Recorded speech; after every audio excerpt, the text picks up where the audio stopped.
Taurus, and welcome to Mountain Medicine Tarot. I am Mindy Lou Mayhew, and I am here to do a reading for you guys. We'll go ahead and get these started. What we're going to do is go around in a circle with all of these cards here. We'll do center as well. They don't all fall over here. All my cards are Native American, but they do go from the entire reaches of the entire continent. 2 continents, actually. So it's very broad, but they're all very similar. So what we're going to do is just split this whole circle in half. Everything on this side over here, which is my left side, will be the feminine side. Everything on this side over here is going to be the male side. So we have groundwork over here, we have manifesting over here. We have where we are now and where we are within us, and then we have higher knowing and where we are going, if that makes sense. So, let me start here. This is your past, as far as past experiences. And we start off with the powwow, which is very good. This is the All of Nations party. Tribes would get together. They still do, actually. They just call it the Gathering of Nations. It's the largest powwow of the North Americas, or Americas in general. It's done in New Mexico, if I'm not mistaken, and it's where all the tribes come together to share their ideas, to let everybody know what's been going on, to dance, to celebrate life, and they've been doing this for hundreds of thousands of years. So it's just this coming together of friend groups and sharing your ideas in an open way with other people. And so I feel like that's something that you have been up to and doing a lot of. So in nowadays terms, we would just call this partying or having lots of people in our life to communicate with. And over here in this most feminine, grounded side is fertility.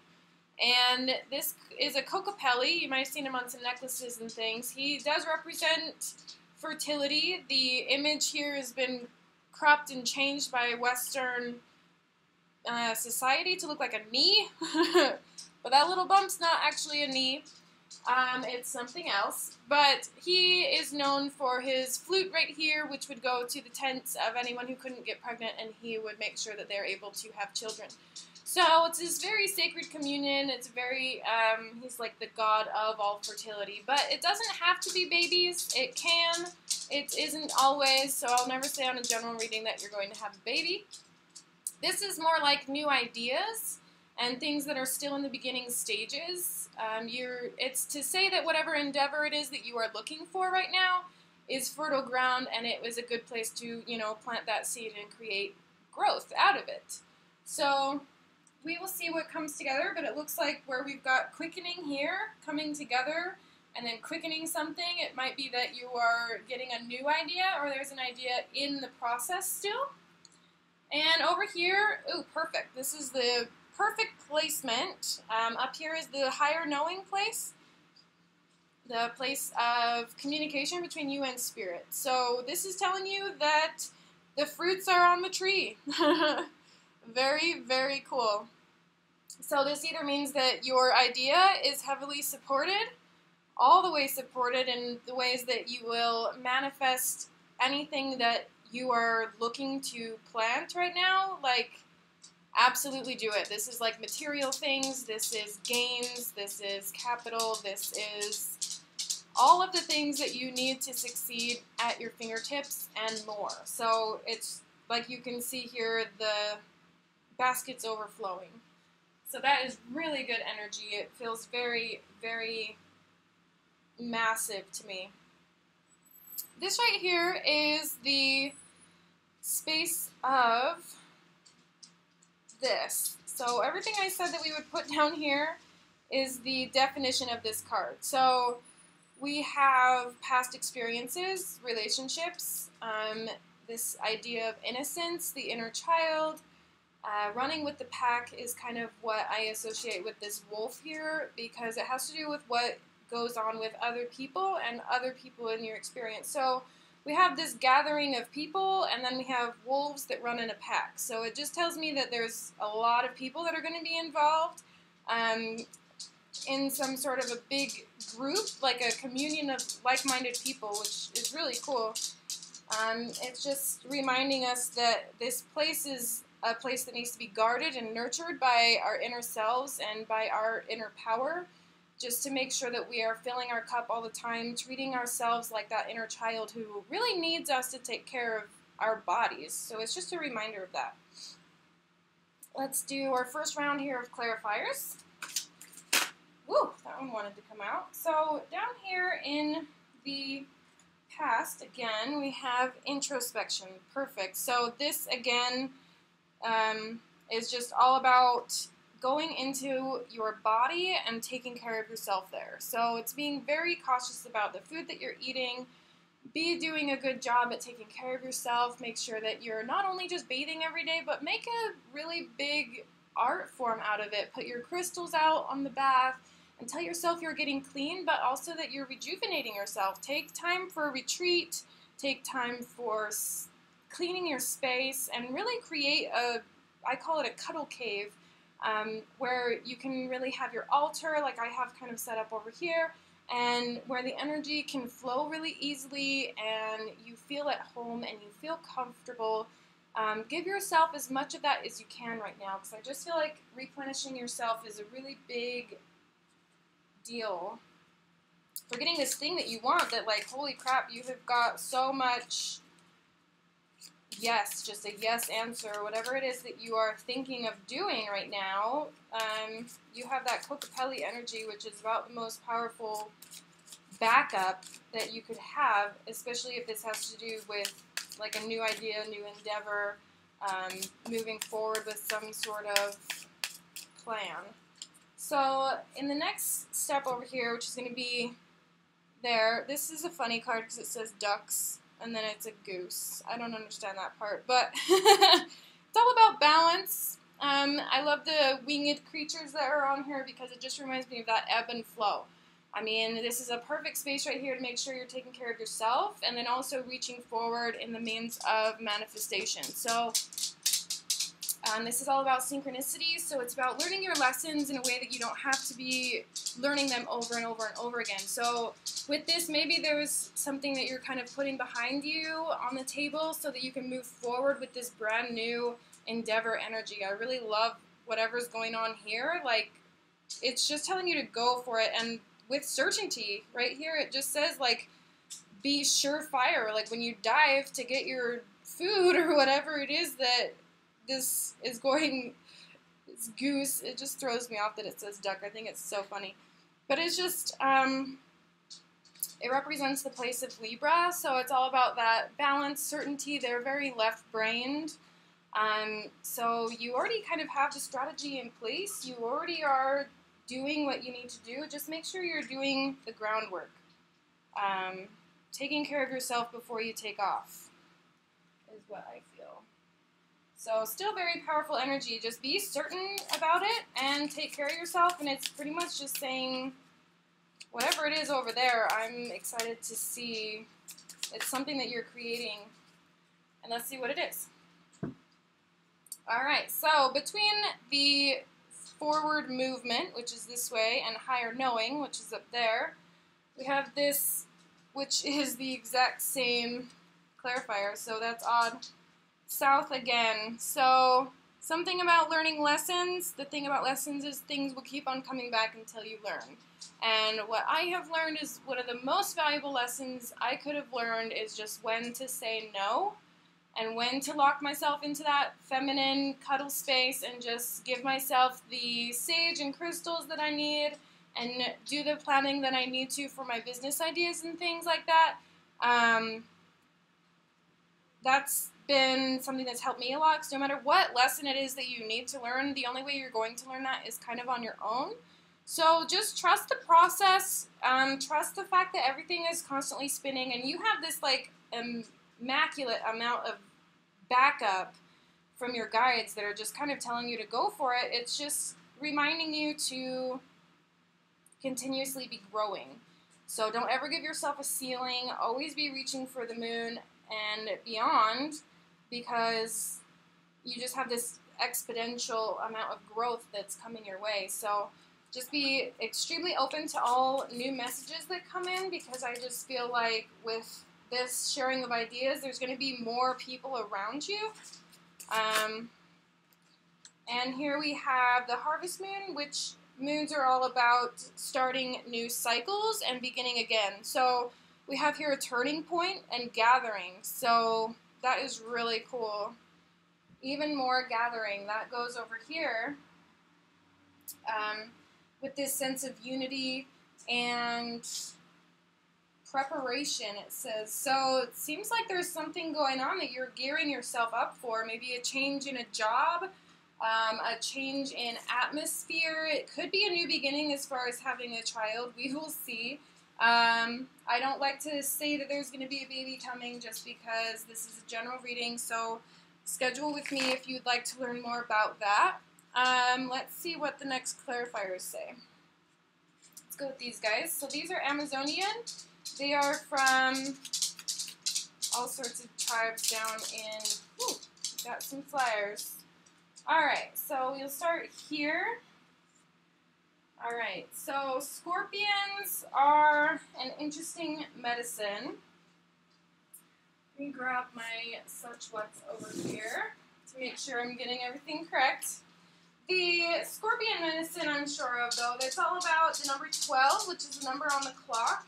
And the clock goes round and round. So do our cycles if we do not learn what it is that we needed to learn by the time the next experience comes around. So people who have scorpion medicine, people who practice in scorpion endeavors would oftentimes die. It's a very powerful and very kind of dark energy. And so it's something we need to keep in check. It's something to always be cautious. If you do not learn your lesson, if you do not face your fears, they come back. So it doesn't have to be dark. It just represents this rotation. Let me see. So what I have written down here is bad omen of cycles, brutal and destructive. You get what you put out. Do not create poison or relive pain. So be kind to other people, new perspectives. So maybe we've got something with people. That might just be what it is. You're about to be around people, so you need to kind of keep your temper in check, and you just need to make sure you're being open. And see, this scorpion is kind of coming after the light. And so this is just an omen to say, if you're not careful, cycles can come around and face you again. It's like you are the little light and the scorpion is here to test you again. So interesting energy to be over here with really good energy.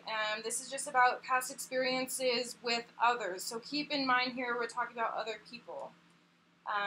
Then next, which is over here, we're going to put, I don't know if he should be in the center, but he's just a clarifier for us to be in this feminine centered space of within you, and that is to realign, to look at how you perceive a calendar. So sometimes keeping a journal or a day planner can be very beneficial to know how you're spending your time. Let me look this guy up because I'm interested.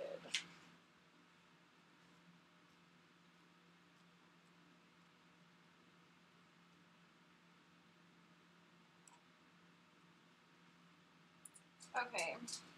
Moth is informed with the mysterious occult powers of women, astral projection and remote viewing, foreknowledge of events, and many other numinous abilities. The card speaks of hidden gifts and talents that are not visible and keep secret from necessity. Let Moth make the invisible visible again.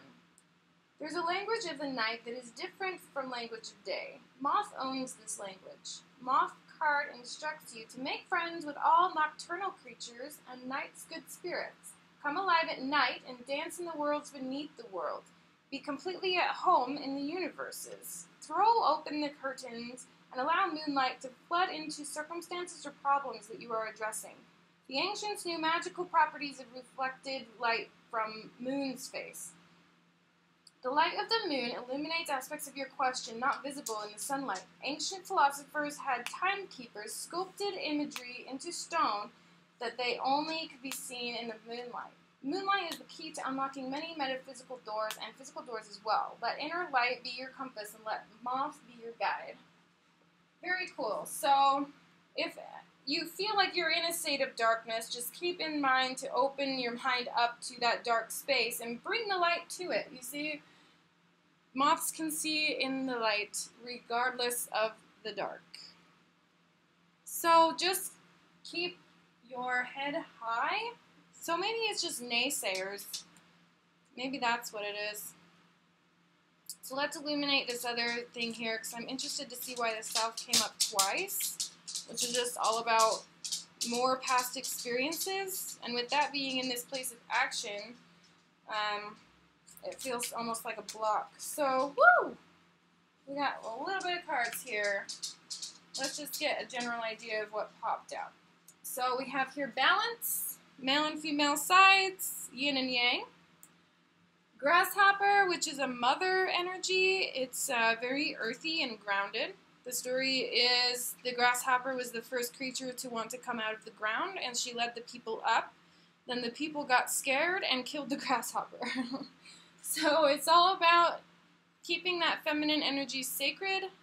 Lots of feminine energy here. Even here, the only card we have that's air or masculine is like this section over here. Everything else has this very grounded pull to it. So just keep in mind that we need to balance those energies out.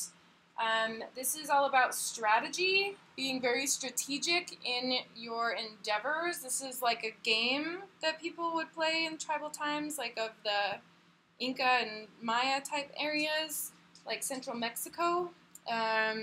This is made of rubber. They did have rubber trees, and then the hoop would be hanging on the wall, and you use your hips to push the ball up through there, and a lot of times people would actually die because this rock would get really heavy. It's rubber, but they didn't have a way to process it, so it's just super heavy. Then we have like the grandmother energy that went there, strategy, and the condor. He is a bird of not prey, but the opposite. He's the one of getting parasites and things that are left behind. So it's all about processing things that have happened in a way that kind of creates it into a nutritious compost. So we're talking forgiveness, consuming words for the full meaning, not just at face value, and purification, because they digest things that were left behind by others. So whatever it is that that means to you, you will know. Let's pull one more for this other space. Lizard. He's like a little dragon lizard. You can see again we have this light and dark. So fire and water, duality, light. It's just light and dark. It's all about the yin and yang, and he is transformation. So this is kind of the calm before the storm and the storm itself. This is balancing the two sides of yourself that perceive. In one sense, we're being feminine, where we take care of ourselves. In the other sense, we are masculine, in which we move forward and we attract more into our lives. And this guy is kind of bridging the gap between those two places and keeping us in two places at once is kind of what I feel. So, pretty cool energy, actually. Transformation definitely happening. I feel like other people are certainly involved, and it seems like a big group of people. And so, let's find out what energies to be putting in place. This is an animal deck, so we will see. We'll just pull what comes out for you to embody while you go through this obviously kind of big process that's going on for you this month of December. Alright, got these two here that came out. We have horse which represents power. And then we have self-reflection of the blue heron, which is like a water bird. So cool thing about water birds is they wait around with their really long legs and they stare down at the water. And so obviously in ancient times they're just looking at themselves, contemplating who they really are and all of this type of thing. So be really kind to yourself when you're looking in the mirror. You want to nurture yourself, of course. And then we have this idea of power. And I don't feel it so much as having like a power over anyone else. I feel like it's like this power of communication, because the cool thing about horses is that when you're working with them, if you try to overpower them, they will actually power back. And so it's this very fine line between aggression and direction. So you have to be very kind when you're trying to ask people for assistance. When you're collaborating on a large scale, you need to be kind of stoic and progress in a way that is helpful, and just make sure that you are being very accepting of everything that's coming into your experience, because it looks like you might be challenged here, have a couple challenges come that might trigger you to recycle into a more dark way of living. But that's only in like these two cards. But I feel like you're able to really see through that. The balance is very key here, because we have self-reflection and then power. So it's all about grounding yourself and moving forward, grounding yourself and moving forward, because great and wonderful things are coming and happening for you. So steadfast, go forward, and get this, whatever that is. Just keep in mind other people who are around. We want to make sure that we don't hurt other people. However, what decisions we make and the things that we do have to come from us and for ourselves. So take care of yourself first. Alright, so that's the end of your reading. I would like to let you know that in order to work with me, there's one way to work with me, and that is through a group program that I'm doing for the month of December 2017. What we will do is look at each one of these quadrants as a separate week of the month. So the first week of December, we'll look into the past or the past experiences, see what's kind of going on with this group of other people. And then we'll move to the space of within on the second week of December and look at all of this really cool ideas that are being funneled through you. And then look at this action plan on the third week, or I'm sorry, we'll look above to see what intuitive knowing is flowing into you. It looks like there's lots of support here from the guides. A lot of cards have been coming out in this area. So there's some things that your guides want you to know, and we can work together to know what these balancing things are. And then when we move forward into this transformation and this gathering of people together in a pack, you will feel a lot more prepared on the 1st of January, which is New Year's, to make whatever decisions that you need that have all of the power that you need in order to support you. So go to www.facebook.com/groups/Mountain Medicine Mindset, or you can send me an email on here. But the group program is going to be $97 for the month, and that's my Black Friday special, so it's going to go up come Monday, this upcoming Monday, before the 1st of December. So get a hold of me so we can work together in that endeavor, and I would love to hear from you soon. Thank you so much. Have a good one.